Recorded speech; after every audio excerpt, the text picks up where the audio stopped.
दोस्तों, पुराणों में 4 युगों का वर्णन मिलता है। सतयुग, त्रेता युग, द्वापर युग और कलयुग। कलयुग को एक श्राप कहा जाता है। आज के इस वीडियो में हम आपको बताएंगे कि पृथ्वी पर कलयुग कैसे आया और कैसे कलयुग की शुरुआत हुई। जरा एक बार सोचिए, क्या कभी आपने इस बात की ओर ध्यान दिया कि ऐसे क्या कारण रहे होंगे जिसके चलते कलयुग को धरती पर आना पड़ा। वो ना सिर्फ आया बल्कि यहाँ आकर यहीं का हो गया। तो आखिर क्या रहस्य है कलयुग के धरती पर आगमन के पीछे?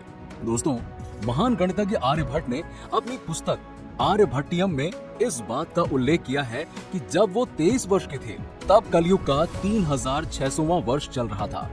आंकड़ों के अनुसार आर्यभट्ट का जन्म 476 ईस्वी में हुआ था।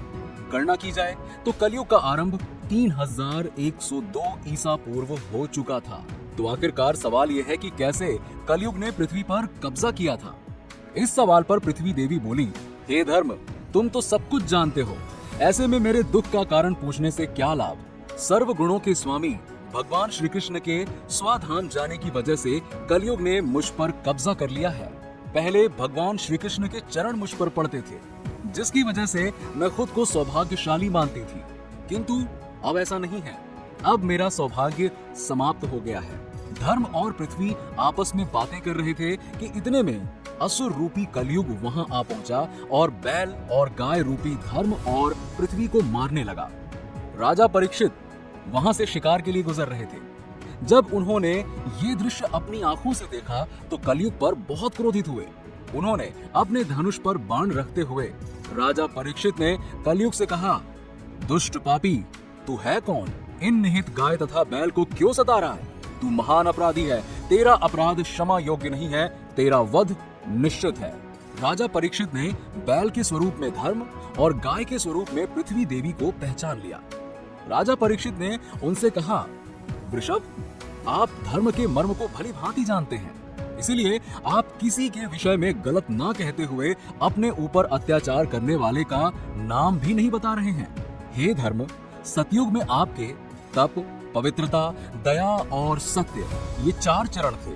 त्रेता में 3 चरण रह गए, द्वापर में 2 ही रह गए और अब इस दुष्ट कलयुग के कारण आपका एक ही चरण रह गया है। पृथ्वी देवी भी इस बात से दुखी है। इतना कहते ही राजा परीक्षित ने अपनी तलवार निकाली और कलयुग को मारने के लिए आगे बढ़े। राजा परीक्षित का क्रोध देखकर कलयुग कांपने लगा। कलयुग भयभीत होकर अपने राष्ट्रीय वेश को उतारकर राजा परीक्षित के चरणों में गिर गया और क्षमा याचना करने लगा।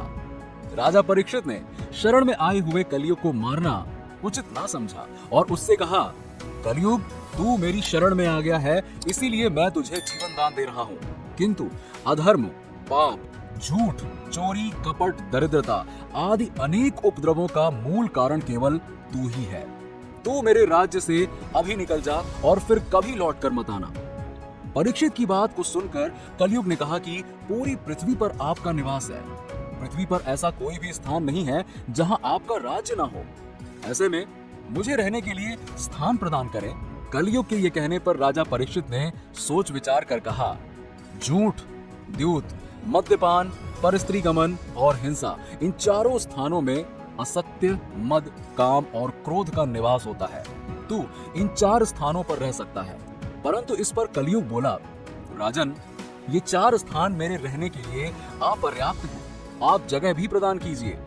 इस मांग पर राजा परीक्षित ने उसे स्वर्ण के रूप में 5वां स्थान प्रदान किया। स्वर्ण रूपी स्थान मिलते ही कलयुग ने राजा परीक्षित के सोने के मुकुट में वास कर लिया। कलयुग इन स्थानों के मिल जाने से प्रत्यक्षतः तो वहां से चला गया, किंतु कुछ दूर जाने के बाद अदृश्य रूप में वापस आकर राजा परीक्षित के स्वर्ण मुकुट में निवास करने लगा। शिकार के रास्ते में राजा को प्यास लगी तो वो शमिक ऋषि के आश्रम में चले गए। उस समय शमिक ऋषि ध्यान में लीन थे और राजा द्वारा पानी मांगे जाने पर भी उन्होंने कोई उत्तर नहीं दिया। इस पर राजा के मुकुट में बैठे कलयुग ने अपना असर दिखाया और राजा के मन में ऋषि को मृत्यु दंड देने का विचार आया, किंतु अच्छे संस्कारों के कारण उन्होंने ऐसा करने से खुद को रोक लिया। लेकिन कलयुग के बुरे प्रभाव के कारण उसकी मति तो भ्रष्ट हो गई और उन्होंने एक मरा हुआ सांप शमिक ऋषि के गले में डाल दिया।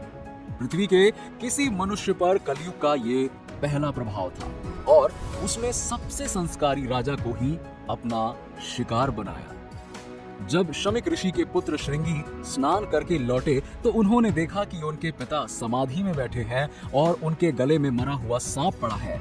ये देखकर वो बहुत क्रोधित हुए और पता करने पर उन्हें एक राजा द्वारा ये कृत्य करने के बारे में पता चला। इस पर उन्होंने श्राप दे दिया कि अगले 7 दिनों के अंदर राजा की मृत्यु तक्षक नाग के डसने से होगी। फिर 7वें दिन तक्षक के काटने से राजा की मृत्यु हो गई। तब से पृथ्वी पर इतना सक्षम कोई राजा नहीं बचा जो कलयुग का अंत कर सके। दोस्तों, अगर आपको कलयुग के अंत के बारे में जानना है तो इस वीडियो पर क्लिक करें और कल की अवतार के बारे में जानने के लिए इस वीडियो पर क्लिक करें।